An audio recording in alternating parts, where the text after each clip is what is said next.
Hello, everybody, and welcome to the 2018 Upper St. Clair Basketball Senior Night. I'm Gavin Williams, assistant coach, and on behalf of Coach Holzer and our staff, we'd like to congratulate a special group of seniors. There are 7 of them this year, and they're all incredibly amazing individuals, wonderful students, great representatives of our school and our community, and we're awful proud to send them off tonight. Without further ado, let's get started. Our first senior is Jack Hansberry, escorted by his parents, John and Jennifer Hansberry. Jack's been a 4-year player for us. He has also been a standout on the football team as the quarterback the last several years. Jack is undecided as to where he's going to attend college. He has some great schools on his list, and he's attending to study medicine. Jack is also a member of the National Honor Society, the highest honor roll, and the mentoring program.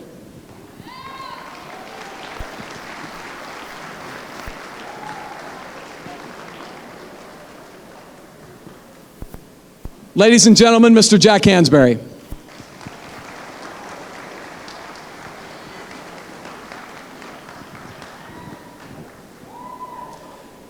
Our next senior, Mr. Mike Hess.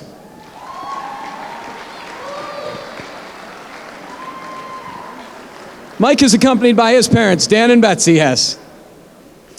Mikey has also been a 4-year member of our basketball program. Mike is planning on attending either the University of Pittsburgh or Duquesne University. He's intending to major in physical therapy doctoral program or pre-med. Mikey's a captain of our basketball team this year, and he's also a member of the WPIAL Sportsmanship Summit as the representative of our high school. Mikey is a member of the International Baccalaureate Middle Years Program Certificate, and he's also a nominee for Student of the Year. How about a hand for Michael Hess?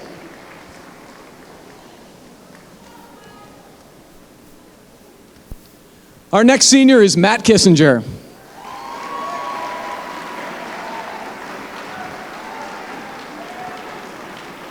Matt is escorted by his parents, Chip and Amy Kissinger.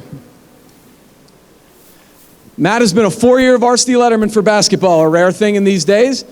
Matt is undecided on where he's going to school, but he has some great offers as he is an excellent student. He's intending to major in accounting.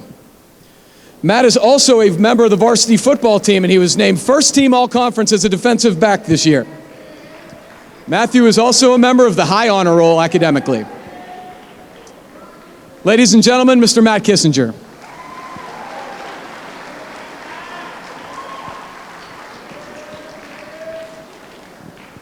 Our next senior is Mr. Nathan Liptak. Nate is escorted by his parents, George and Susan Liptak. Nate is another 4-year member of our basketball program. He also played 2 years of baseball. Nate will be attending the University of Dayton next year, where he will study either computer engineering or pre-med.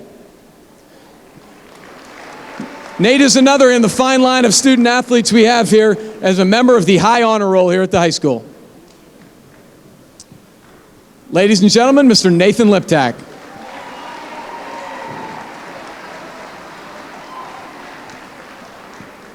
Our next senior is our second captain, Mr. Kyle Meinert.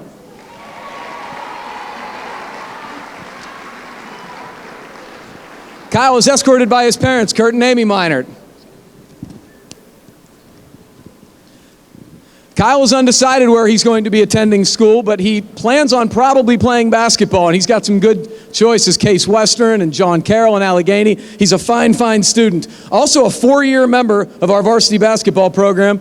He was a first-team all-section member last year and an Almanac Elite 11 selection. He also played football for 2 years. And academically, Kyle has achieved the highest honor roll. Ladies and gentlemen, Kyle Meinert.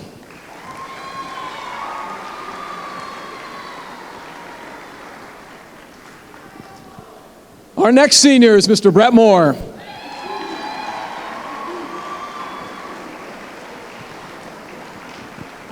Brett is escorted by his parents, Darren and Missy Moore. Brett is yet another 4-year member of our basketball program. He has a wide selection of schools he's thinking of attending: Ole Miss, Auburn, Alabama, Pitt, or Florida. He's still waiting to see where he's going to end up. He's an excellent student who plans on studying actuarial sciences or accounting. Brett is a 3-year varsity letterman. He also was a member of the baseball team, and he is academically on the high honor roll, which seems like a theme here because we have some outstanding students. Ladies and gentlemen, Mr. Brett Moore.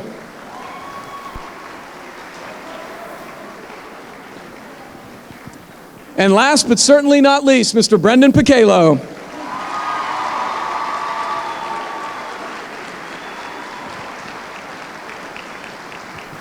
My man B is escorted by his parents, Jack and Eileen Picalo. B's been a 4-year manager for our team, and he has been with the program. He was with the freshman team and the JV team, and now the varsity the last 2 years, and he's an invaluable member of our program. He is looking into the transition programs at both Duquesne University and Slippery Rock. B has also managed the volleyball team, and he's a proud player in the Miracle League of Upper St. Clair. B also enjoys participating in the Partners in PE, Partners in Shop, and the Men's Ensemble. Ladies and gentlemen, Mr. Brendan Picalo.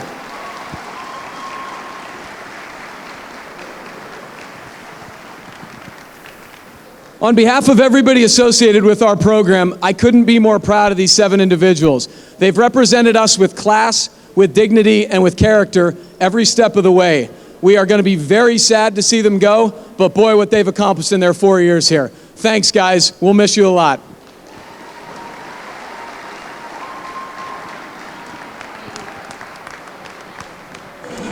Welcome to Upper St. Clair High School, ladies and gentlemen.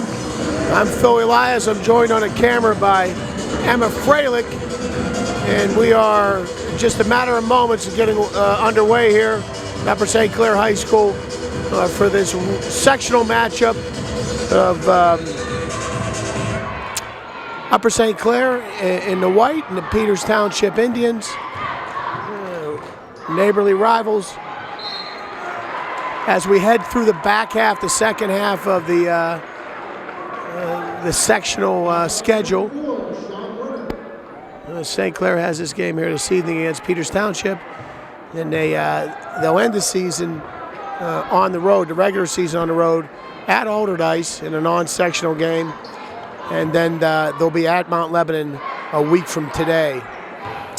Today being the last home game makes it senior night.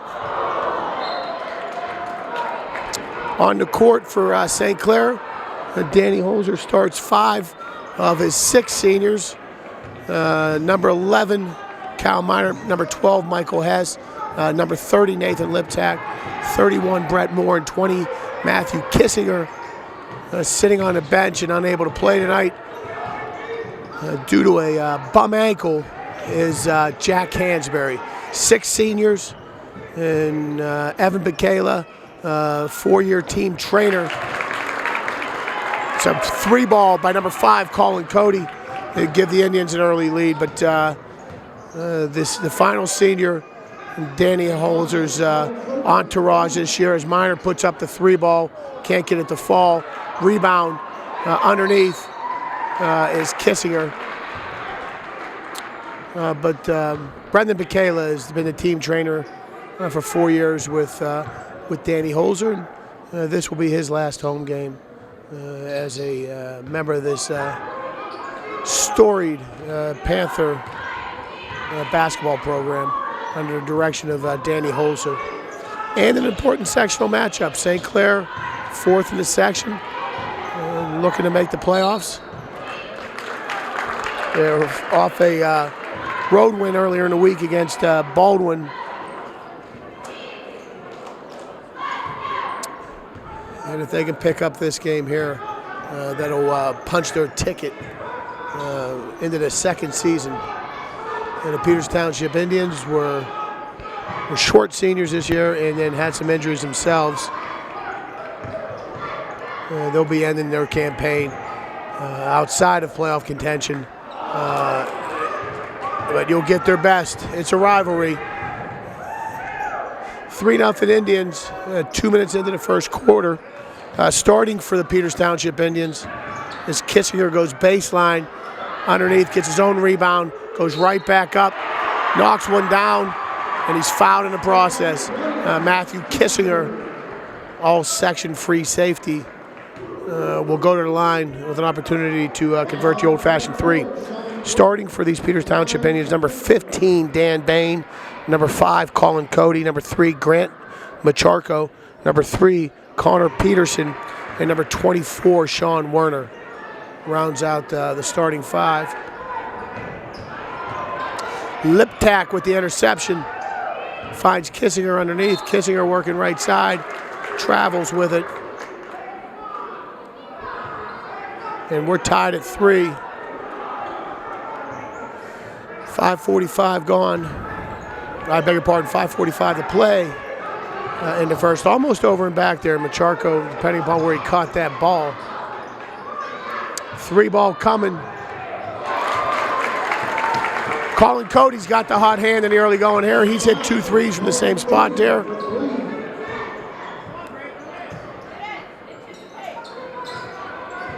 Good batch of seniors. St. Clair is shipping off into the future here. Get a moment over the course of the evening. I think I can tell you a story or two about each of them. Michael Hess. Deep 3 doesn't work. It's off the back of the iron. Mikey Hess is a very good, little known fact, a very, very good baseball player growing up. Middle infielder, did a lot of second base. Macharko with a quick move to the left side of the rim. 8-3. I guess Mike is college plans. Just waiting to hear back from Pitt and Duquesne.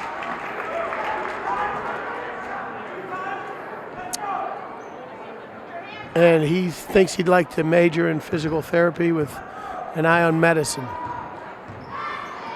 Mikey Hess has been playing basketball since the day I met him, which I think was probably be the 3rd grade. Very good baseball player.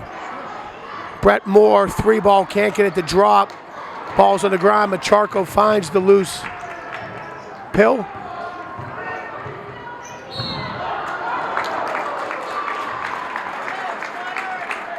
It's Connor Peterson with an aggressive move to the rim. Goes up, can't get the layup to fall, but he was fouled going up. Connor Peterson will be shooting 2.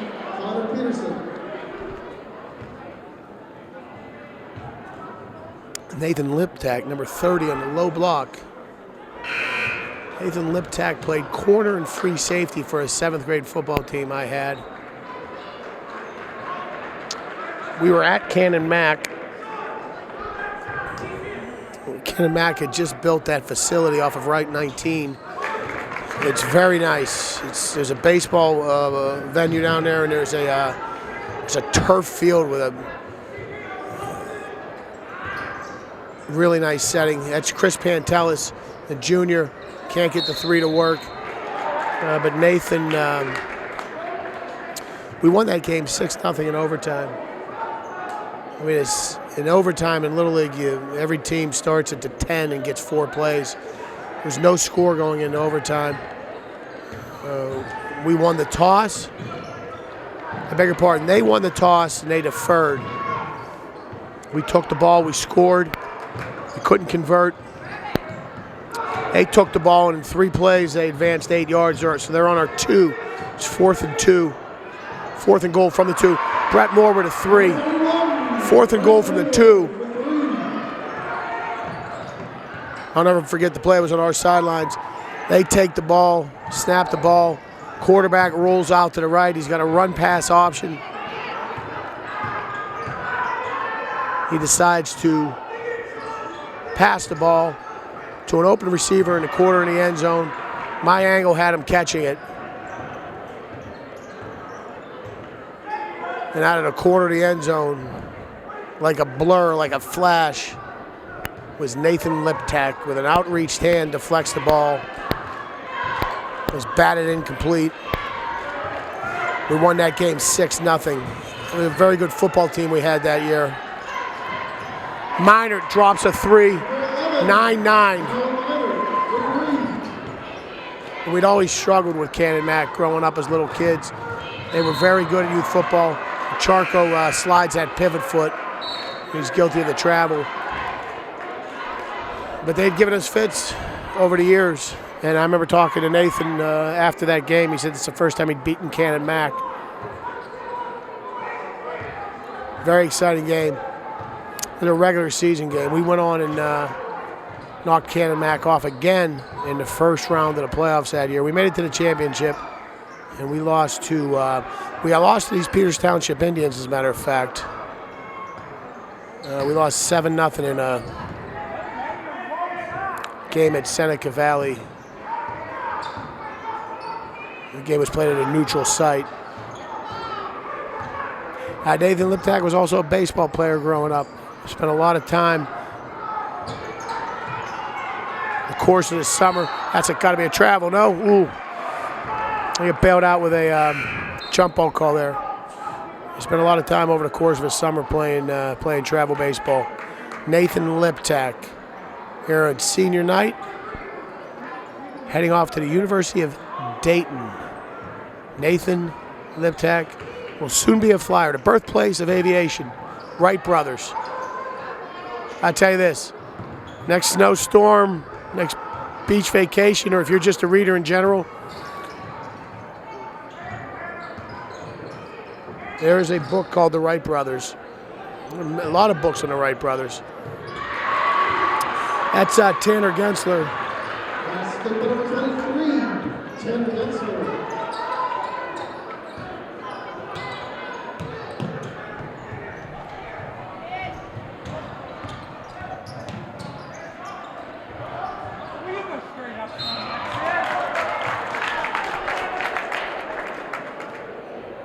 By David McCullough. The book is by David McCullough, I beg your pardon, Pittsburgh. It's just a fantastic story. A story I didn't know. I knew they were the first to flight. I did not know their story as well as I did after reading the book. 11-10, the Panthers lead. But Nathan Liptak, senior, heading on out to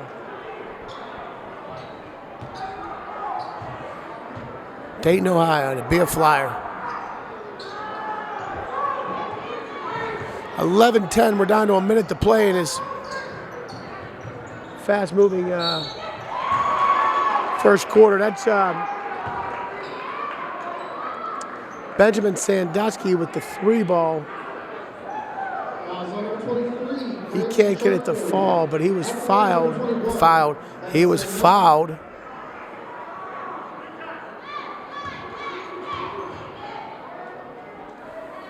And Sandusky will shoot 3.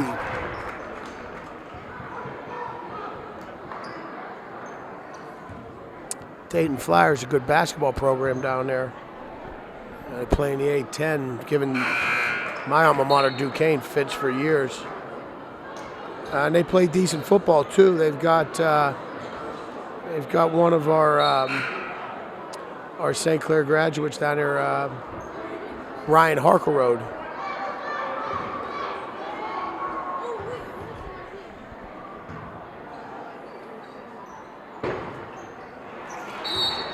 Sandusky's good in 1 of 3.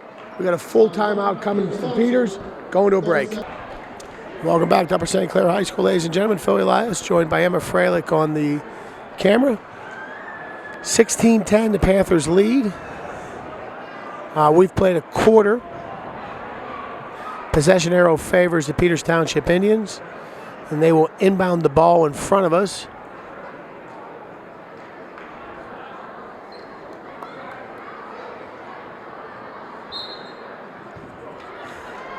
And here we go, 16-10. Peterson, nice move to the right rim. Minard underneath. Zone rebound. Minard heating up a little bit. It's got 7. St. Clair's up 18-10. With Charco underneath, a little bit more wide open. Could have got him for a foul there. 18-12. Early going here in the second quarter, and the pace has picked up a little bit.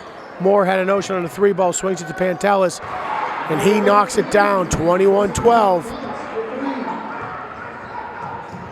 St. Clair now pressing, trying to force the tempo a little bit here. Peterson up top, working it. Look at that, trap the ball carrier here, create a turnover. Darner got one there. Peterson underneath, nice give and go. And he's good for the left side of the rim, 21-14. Here come the Panthers right back at him. I mean, Minard he's got 3 straight of his own rebounds. And he looks a little winded now. And he is.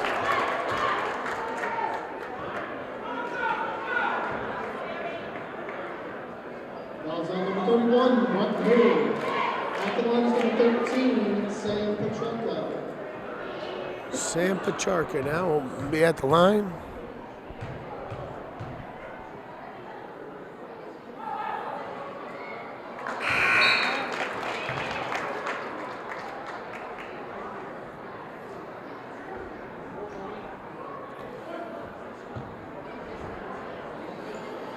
(21-15), St. Clair with a 6-point lead.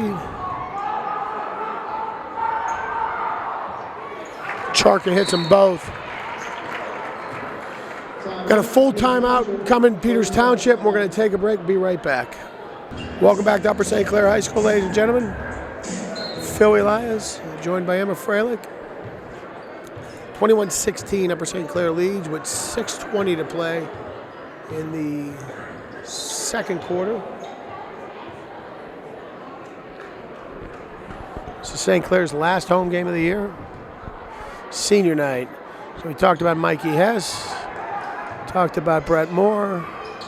I beg your pardon, we've talked about Nathan Liptak. Let's talk about Brett Moore. Brett Moore played basketball, baseball, and football growing up. And I'll tell you a quick football story on Brett Moore. To think about this for a second, he would have been 9 years old. I had at the time they were dividing teams, groups of 2 ages, and I was coaching an 8 and 9 year old team. And we were good that year too. And surprisingly good. We had started slow. Brett was on the team. He was a defensive end for me, a stand-up defensive end. And I think we were 4-3 in a regular season. In our defense, we had lost. I thought we had a very difficult schedule. A 3-ball from the corner, 23-19, pulls these Indians within 4. We had a very difficult schedule, and 2 of our 3 losses were in overtime. That dropped us to a 6 seed in a 8-team playoff bracket. There were 4 teams at that age group from Upper St. Clair, and 1 other team had made the playoffs. And it happened to be coached, 1 other St. Clair team had made the playoffs, and it was coached by Colin McClendon's dad, Terry McClendon. And they were 5-2, something like that. They had a better record, maybe even 6-1. They were the 3 seed. 3 seed played the 6 seed in the first round of the playoffs. We played the game right here at Upper St. Clair High School, and we won that game. We were fortunate. Our tailback that year was a senior by the name of Elijah Pistorius. Our quarterback was Matt Banbury. Matt went on and became a quarterback at Seton LaSalle. Brett Moore was a tight end. I had Chris Pantelis on that team. And Antonio Orsini on that team. We had Bennett Falls, Quinn Murray. We had a good team, great group of kids, and they were tough, and they tackled well, and they blocked well, and we were 4-3 entering in the playoffs, and we're fortunate enough to get through their neighbors and classmates in the first round of the playoffs. That put us week 2 in the semifinals at South Fayette. South Fayette was unbeaten and unscored upon. Gensler good for 2. It's to score 25-19 with halfway through this second quarter. Not only were they unbeaten and unscored upon, but they were doing things in youth ball that you don't see a whole lot at the 8-9 level. They were throwing it. They had a running back. They had Noah Plank Tellerico, who is in the process of graduating. Noah's heading off to Delaware. He's a blue hen. 3-ball by Mikey Hess. Their quarterback was Stu Saxton's son, Drew Saxton. And Drew had just finished his tenure as a quarterback at the South Fayette Lions, the high school. He was a 4-year starter there. Very good football team. Unbeaten, unscored upon. We were now 5-3 going into it. They don't make Vegas odds on 8- and 9-year-old football games. If they did, we would have been easily a 15, 16-point favorite. And we roll into that game, and we knew they wanted to throw the ball. I remember talking to Brett Moore, telling him that he was going to be one of our keys to the game, because we had to get pressure on that quarterback. We wanted him making quick decisions with the ball. We didn't want him sitting back there having a ham sandwich, deciding who he's going to throw to. We wanted that ball coming out quickly. We didn't want to give our defensive backs as much time, or as little time as they had. We didn't want them spending. The longer you have to defend a guy in space, the bigger the advantage goes to the offensive player.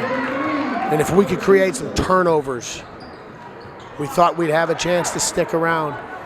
Brett Moore had 4 sacks in the first half. We were tied 0-0 at the end of the first half.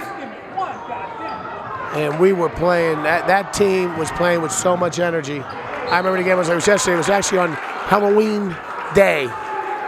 Come out in the second half, and it was one of those, in October, it was sunny in the, when we kicked the ball off. We came out of halftime underneath that stadium. We were at South Fayette High School Stadium, and it was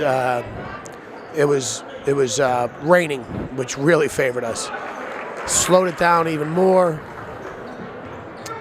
We got the game to overtime, 0-0. We had them stunned. About to knock off the unbeaten, unscored upon. A team that was all but guaranteed to go to the championship game. Well, we lost that coin toss too. They deferred. We got the ball, and we did 2 straight toss rights to toss pitches to the right to Elijah Pistorius, and he scored. We're up 6-0. We don't convert.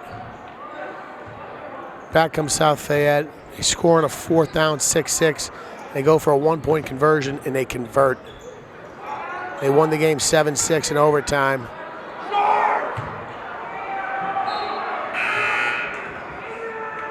I tell you, that game, I lost. It took a little piece of me away. But Brett Moore had 4 sacks in the first half. He had 2 in the second half.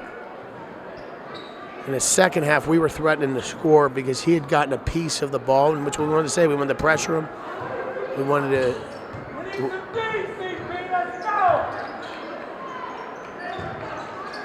create indecision and bad decisions. And sure enough, in the second half, Brett had 6 sacks, but he had a number of hurries. He'd hurried the quarterback. He'd got a hold of Drew Saxton's right hand. He was throwing the ball. Ball comes out, wobbly. We picked it off. Chris Pantelis actually picked the ball off. We were inside the 15 as time was winding down in regulation. We couldn't get it in for the win. Pantelis misses for 3. But Brett Moore, I haven't seen all his Little League football games, but you'd be hard-pressed to find him play a better game than that in Little League football. Brett Moore, senior,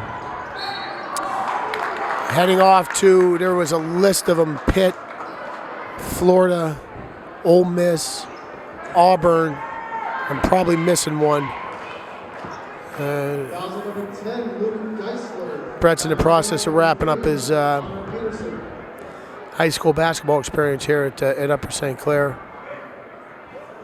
He got a very bright future in front of him with any number of those very noteworthy colleges. But I'll remember that South Fayette overtime thriller. Brett Moore, the pride of Deerfield. 47 seconds to go in this very quick-moving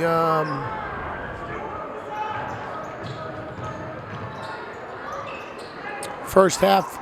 Your Panthers up 30-24. Grant Macharko pulls PT within 4. Gensler working underneath. He's fouled. 26.1 to go. So we talked about Hess. We talked about Liptak, Moore. That's going to leave us with Gensler's good for 2, up by 6 with a running clock, under 20 to play. It's going to leave us with Minor, Kissinger, and Hansberry in the second half. 32-26. Macharko underneath. He's good for a quick 2. 6 to play. 32-26. Minor's got to have to shoot it here. Can't get the teardrop to fall. 32-28 to half. We'll be back. Welcome back to Upper St. Clair High School, ladies and gentlemen. Phil Elias with Emma Freilich. We're about to tip off the second half here. Sectional matchup, Upper St. Clair and Peters Township, 32-28. Your Upper St. Clair Panthers by 4. Possession arrow favored Upper St. Clair, and we'll start the second half with the ball here on this senior night. Minor, a similar shot that he couldn't get to work at the end of the first half, and he takes it off in the second half here. Peters Township opens up with a turnover. Senior night it is let's talk about number 11, Cal Minor. A senior, standout basketball player, a 3-year starter here. He's been on this varsity team for 4 years since he's been a freshman. It's just not easy to do. Where's that number 11? Because Sean Lee wore number 11 in high school. And Cal's cousin, Matthew Minor, played with Sean Lee. And they were Whippeal champions, Matthew and Sean. They beat, nice look underneath, Gensler to Pantelis. Matthew Minor and Sean Lee were teammates when Upper St. Clair knocked off Mount Lebanon, actually, in a classic Whippeal championship game down at the Palumbo Center. The Minor boy came up playing 3 sports like a lot of these kids. He was a basketball, football, baseball guy. I had him for a number of years in football. He was a tailback linebacker for me. Just a fantastic football player, very good athlete, and just a great team kid. We talked about Brett Moore having 6 sacks in that South Fayette game. 2 years later, coaching a 10-11 team. That would make Moore 11. Minor was an 11-year-old. Again, a good team. These were good football players coming up. We had a home game against Seneca Valley. Just a great game. Minor had 4 touchdowns in the first half. He had one on our boundary. I don't know how he stayed in bounds. 34-29 here with 6 minutes to play. That game, it's a family broadcast here. I won't get into the details, but it ended with state trooper escorts through the handshake line. I mean, it was nuts.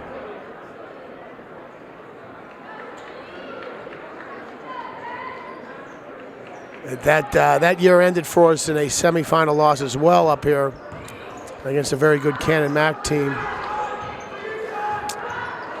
But Minor I used to use Had a big arm, really big arm. I used to have him in that tailback spot, though. Nobody knew he had that arm. We designed it with a simple play. It's as old as the hills. We didn't think up the play. It was a halfback toss play. You toss it to the halfback, and he looks like he's going to run a toss sweep. Macharko goes to the rim, and he's fouled going up, 34-31. St. Clair by 3 with 5:30 to play. But you toss it to the tailback. He's running right because he's a right-hander. He stops, and he chucks it down the field to a wide receiver who's streaking down the field, oftentimes uncovered because the entire defense comes up to play that sweep. We used to do it 2 ways. Eric Lund was our offensive coordinator, and he called our plays, but we used to do it 2 ways. We would run it. Gensler's good for 2 underneath. We would frequently run it after we gashed them with the toss sweep. We'd sweep them to death. We were a fast team with Minert and Pantelis. I mean, we were just fast, so we used to like to run to the side and get around you. And they would just keep committing more and more numbers to stop that sweep and coming up. And when we felt like that safety and that corner and that linebacker out there were coming too hard,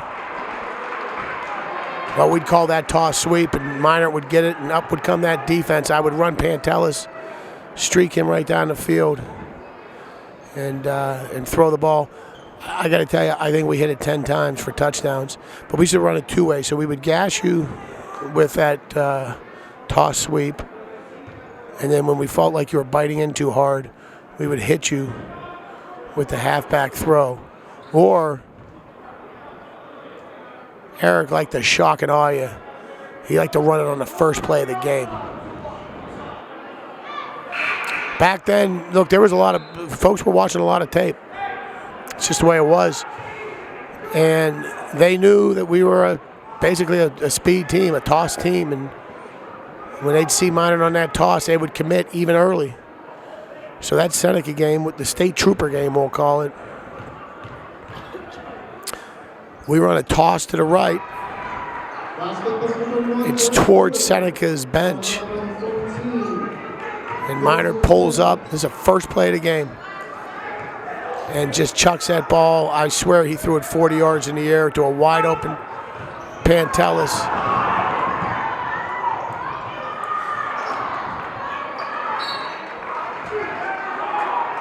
Scored 5 touchdowns in that first half. We had like a 34-0 lead at half. Minert had run 4 in, but he started the game with that toss pass. And they were a good team. Moore for a 3-ball, gets it to drop, much needed, 42-34. And part of the reason they were so upset was they were a good team and we were a good team.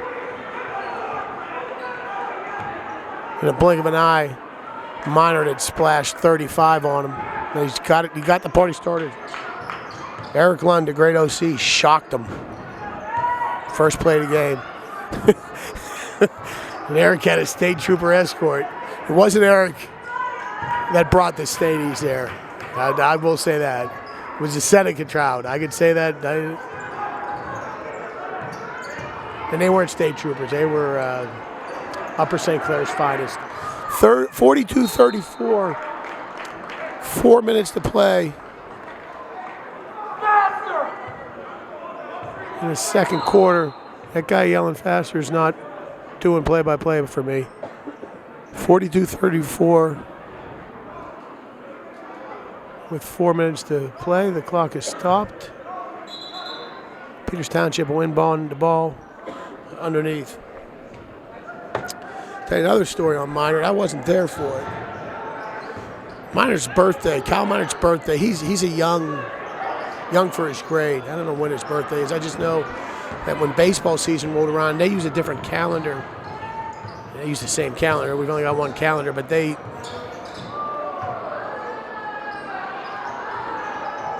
begin and end their year, their fiscal year, we'll say, differently than the other sports. So Minert, for baseball, because he was younger, is younger, got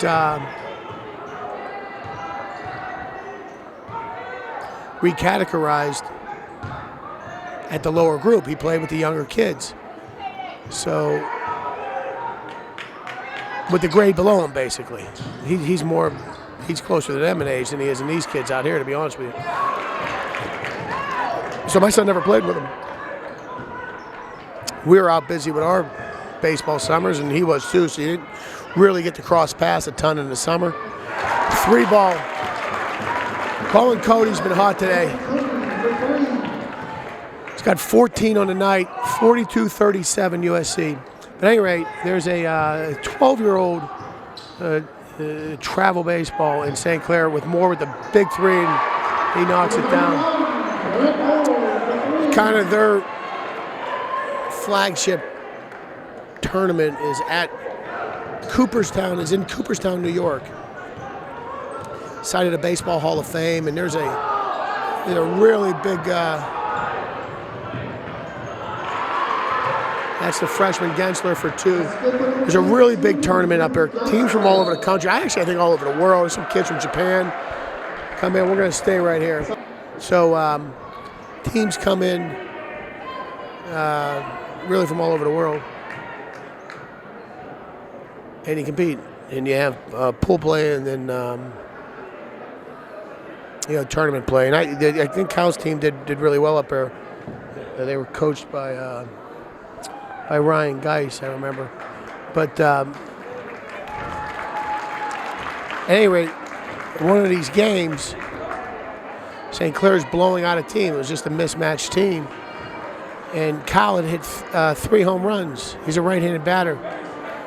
But the lead had gotten to the point where it was so big. And there's a mercy rule involved, but it was early, and I think the mercy rule doesn't stick into the 4th inning. So Geis tells Minor, bat lefty. Kind of, let's get out of this thing. We got the win. We don't need to score 100. 30's enough. So Minor, who never bats lefty in his life, gets up and hits a left-handed home run. And the Cooperstown story. Cal Minor, as we're back to play here, 47-37 with 2:18 to play in the 3rd quarter. Cal Minor, senior for your Upper St. Clair Panthers. Sounds like he's thinking about Allegheny, Case Western, and John Carroll, and may consider playing basketball in college. All great options. Senior Cal Minor, number 11, wears it well. 47-37. A minute 55 to play in the 3rd quarter on this senior night. We're down to 2 seniors. Matthew Kissinger. Down to 3 seniors. Matthew Kissinger, Jack Hansberry, and Evan Bacala. Brendan Bacala. 47-38.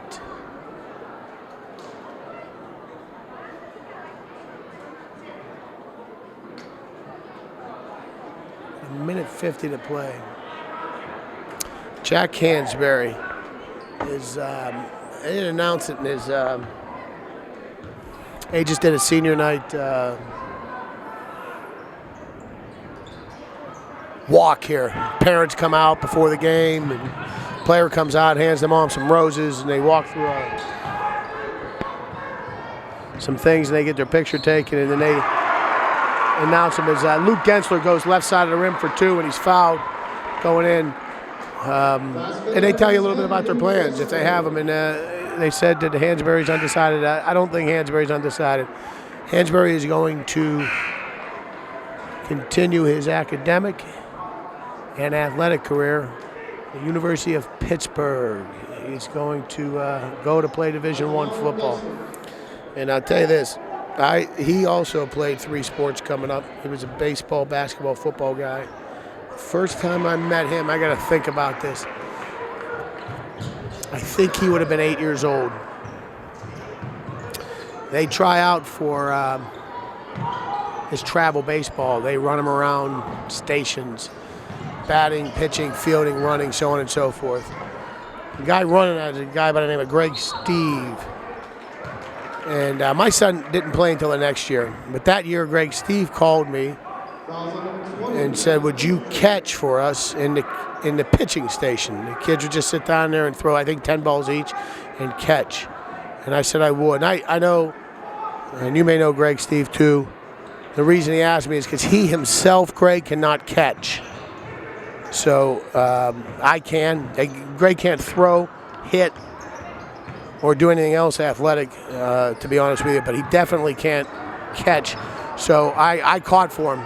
And he gave me a catcher's mask and said, where it is. I said, I won't need it. These are 8th graders. I'm not you. I can catch the ball. And for the most part, I was right. I was just ordinary 8th graders up, or I beg your pardon, 8-year-olds coming up. And then I see this long, tall drink of water with these long arms get the ball, and he gets up on that hump, and he starts his delivery, and he rocks, and he drops that arm all the way to the back like Tom Seaver used to. Tom Seaver used to bring that left leg. He was a righty too, and he used to bring that left leg way up, and that right arm was way down. And he brought gas. In an 8-year-old baseball, up through 12-year-old baseball, they play very short. I don't know what the dimensions are. Because while Greg can't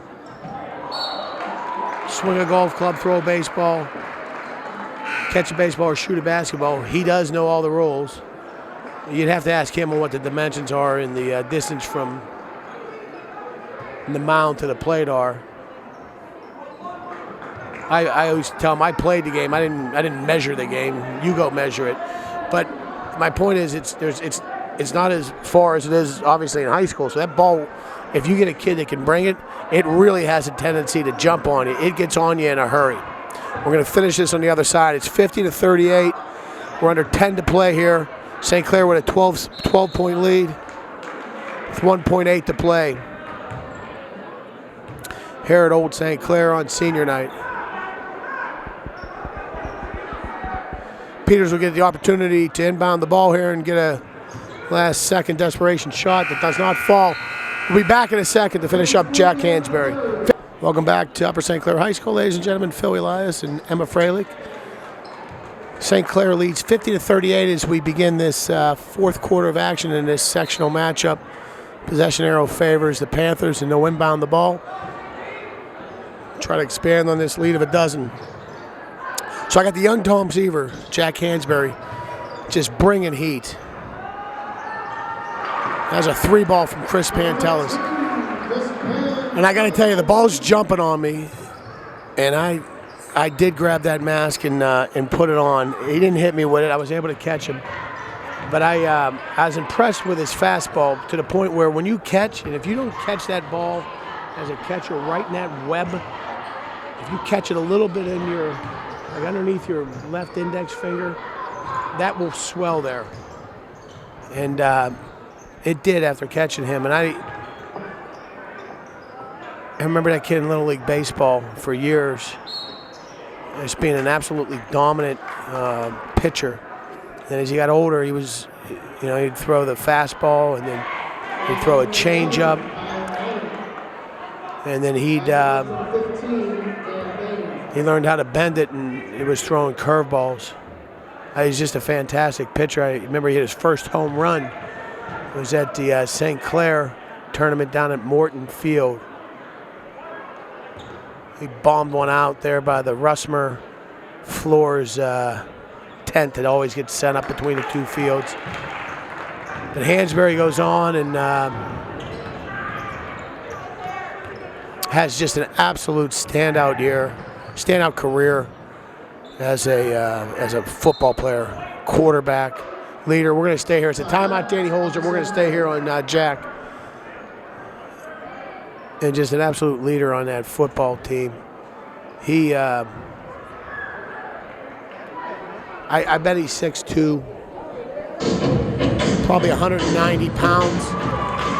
Go get some more weight on him down there at Pitt. I was talking with his dad before this game. Look, that's what a Division I football player looks like, first of all. And I think mentally, he's got the toughness to make it work down there. I think we're going to see Jack Hansberry playing in the ACC. In leverage situations, as they say in the great game of baseball, we're going to see the young Tom Seaver playing ACC football. Obviously a very good student as well. Down there, he's going to move from Coach Render and Coach Holzer to Coach Narduzzi and Coach Junko.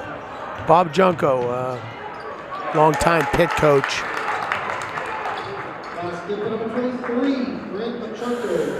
Will coach the young Seaver. Tell you another real quick story. Jack's dad, John, was a football player himself. He was a linebacker for Yale. He played with St. Clair residents and natives. Boy, I know he played with Donnie Lund. So Donnie Lund and Kenny Lund both went to Yale. I think John played with Donnie. Kenny was up there before him. Kenny was a lineman. Donnie was a linebacker. Also played with Mark Brubaker, Pittsburgher. Lives in Mount Lebanon now.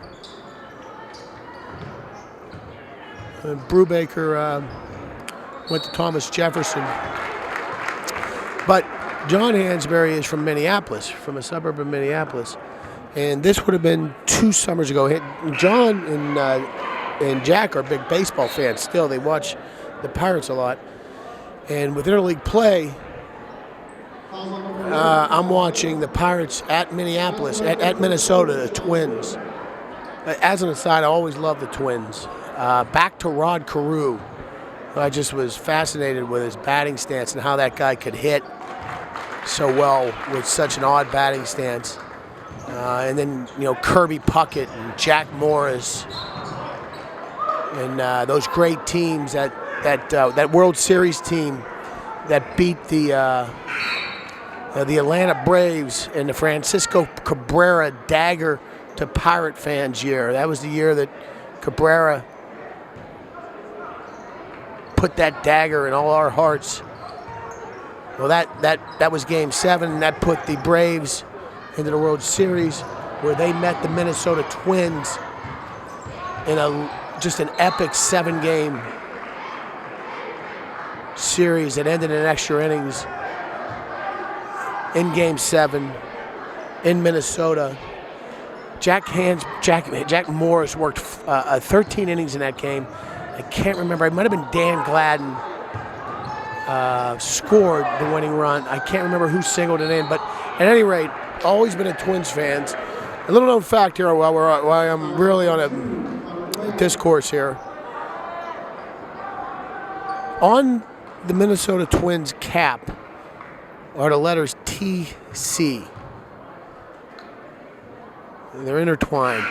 Does anybody know why the Minnesota Twins have TC on their hat? I'll give you a second to answer, but not too long because I don't want you to go to your cell phones. Twin Cities. The Twin Cities of Minneapolis and St. Paul, which are divided by the Mississippi River. At any rate, fast forward several years from that fabulous World Series, the Francisco Cabrera year, not so fabulous National League Championship Series. Interleague play, which I'm not a fan of.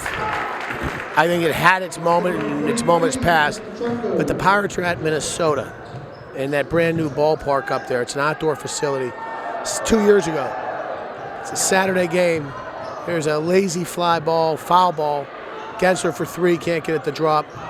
Down the left field line and in very good seats is his family trying to get the foul ball. They don't get it.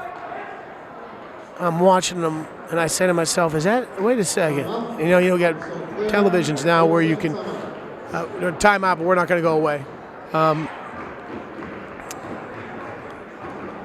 rewinded television. And guess who's sitting front row trying to get that foul ball? Jack and John Hansberry with, I think, John's brother, who must still live in the Minneapolis area. I text him, and he confirms that it is, in fact, the great Hansberry family in Minneapolis. Jack Hansberry, ladies and gentlemen, the pride of Deerfield, senior, playing his last game of basketball here, at least his official, formal game of basketball here.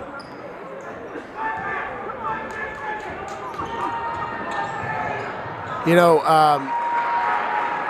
unofficially, alumni come back for open gym nights on Sunday nights where the team has its unofficial workouts in the off season, and so they'll play basketball up here again. It just won't be with officials. Timeout, Peters. We'll be back in a second. I'll finish up Jack Hansberry and move on. We're going to take a break. Welcome back to Upper St. Clair, ladies and gentlemen. Phil Elias and Emma Freilich. 60-49, Upper St. Clair leads Peters Township with 4 minutes to play here in the game. Senior night. Finishing up senior campaign. And Jack Hansberry, we just finished. The young Tom Seaver, just a fantastic football player and quarterback. But I'll always remember him as the young Jack, a young Tom Seaver, and he's off to Pitt, so we won't have to travel far to see him. And I'll eat my hat if that kid's not in a leverage situation at some point soon with the Pitt Panthers in the ACC. Senior Jack Hansberry, pride of Deerfield. 4:07 to play here.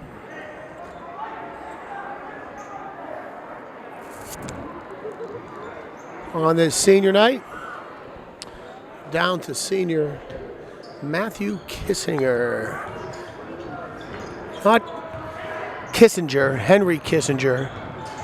Matthew's late grandfather, Mr. Kissinger. I had the pleasure of meeting a number of years ago. In fact, I think it was the I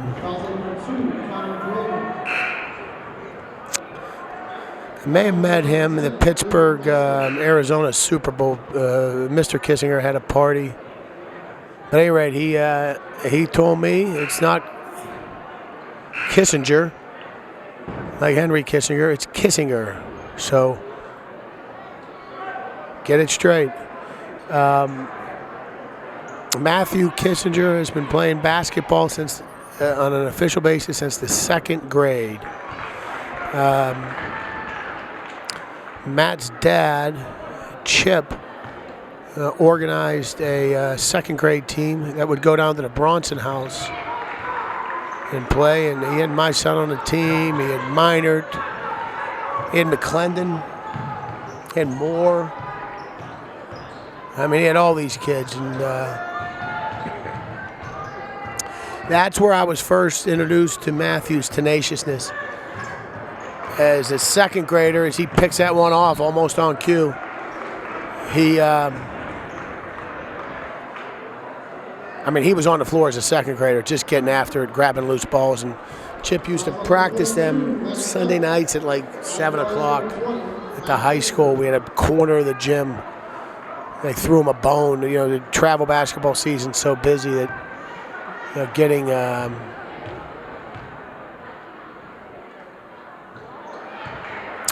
gym space is hard to do. But he was a basketball player from there on out. And he played baseball and football as well. I tell you, he was a very, very good baseball player. He was a power-hitting, real rangy center fielder. He had a real free swing to him. He was just literally was a see the ball, hit the ball guy. And he's just grabbing these rebounds like on cue. But he'd hit all parts of the park. And he could run like a deer. No, we're going to stay here and keep talking about Matthew. He hit all parts of the park. I just thought he was just a really, really good baseball player. He could pitch too, and then he had good velocity. The problem with him pitching was his location you couldn't count on. He'd either come in and mow you down, or he'd come in and load him up and get the next guy into a real jam. But he was also and remains a competitor. I think, his tenaciousness is a function of his competitiveness. And he struggled with a couple of injuries in youth football, knocked him out of it for a while. To be honest with you, he never made my 7th grade team because he'd gotten hurt the year before. And then he had he sat out maybe his freshman year in football and then joined the team as a sophomore and finished his last year. And I just love it as an all-conference free safety. And he had this year at McKeesport, St. Clair's playing a game. Brett Moore underneath for 2. The Panthers really starting to pull away here, 66-49. He had this just gruesome injury. He was stepped on by a player on his own team. He was laying on the floor, on the ground, on the turf, and had a really nasty looking foot situation. They stepped on his foot. And he was hard casted the next day. Friday night he gets hurt. I see him Saturday. They hard casted him. And they said that they wanted him to go in for an MRI. We're not going to take a break. And they thought he may have a Liz Frank type of fracture. I'm not an expert, but I know Liz Frank is no good. At any rate, he had that cast on a Saturday after the Friday game. He was waiting for an MRI on a Monday. And I said to him, "What do you think?" He says, "I think I'm fine, and I'll be back for the playoffs." I thought to myself, you got a hard cast on. They don't even make hard casts anymore. You'll be lucky if you're good for the basketball season. But as it turned out, he did not have a Liz Frank fracture. He missed a week or 2, but he was in fact back. He played exceptionally hard for that football team, and he ended with the recognition of not just his own head coach, but that of the rest of the coaches in the conference. They vote on the all-conference selection, and Matthew Kissinger is a first-team all-conference free safety and a 4-year varsity basketball player. My math's not perfect, but I know the kid's got at least 6 letters. He may have 7.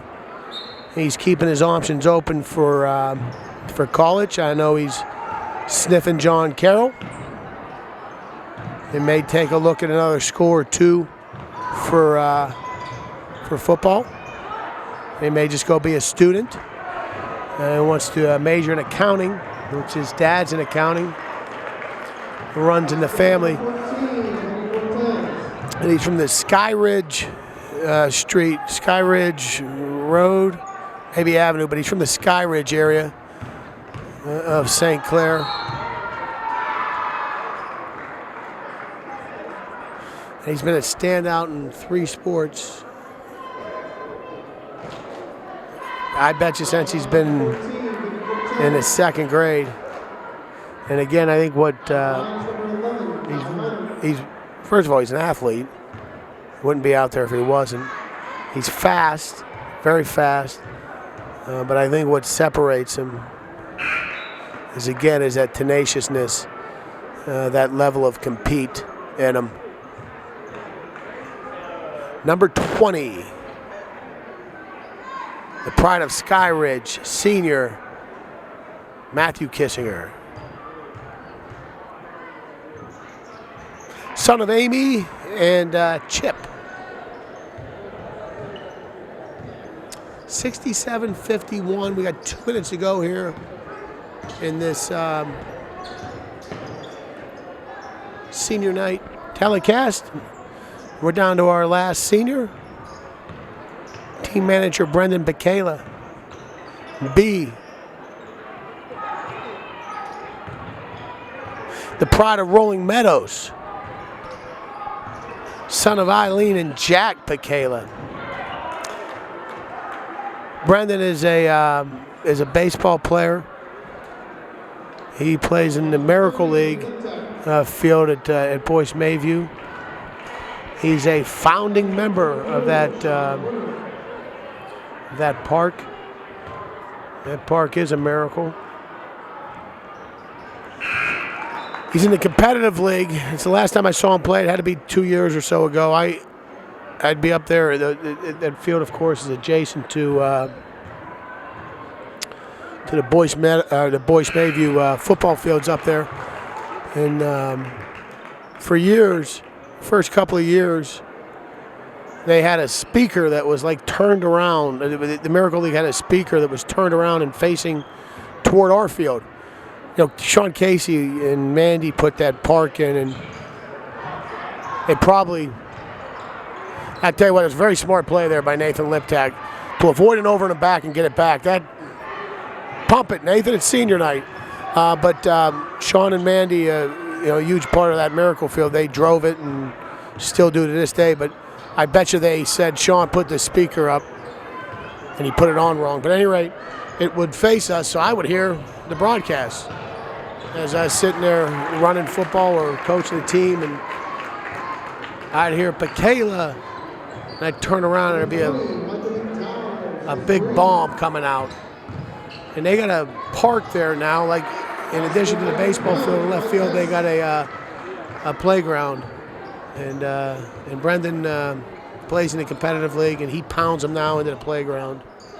But Brendan Pekela, 4-year team manager, he is the king of the homecoming court. He won it at the students vote on it, and he was in the court. And in the homecoming game, they announced the winner at halftime, and they said, homecoming king, Brendan Pekela, brought the house down. Brendan Pekela, senior, pride of Rolling Meadows, heading off to Duquesne or Slippery Rock. I'm hoping he chooses Duquesne. Can't go wrong in either place, but I hope, I'd love to see B down at my alma mater. Those are your seniors, folks, on senior night. 69-56 at 30 seconds to go. So seniors check out now. Danny will call them out. Their last time.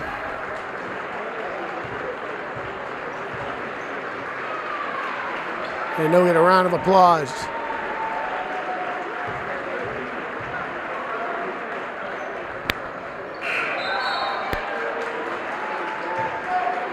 Now comes Nathan Liptak. Happens every year.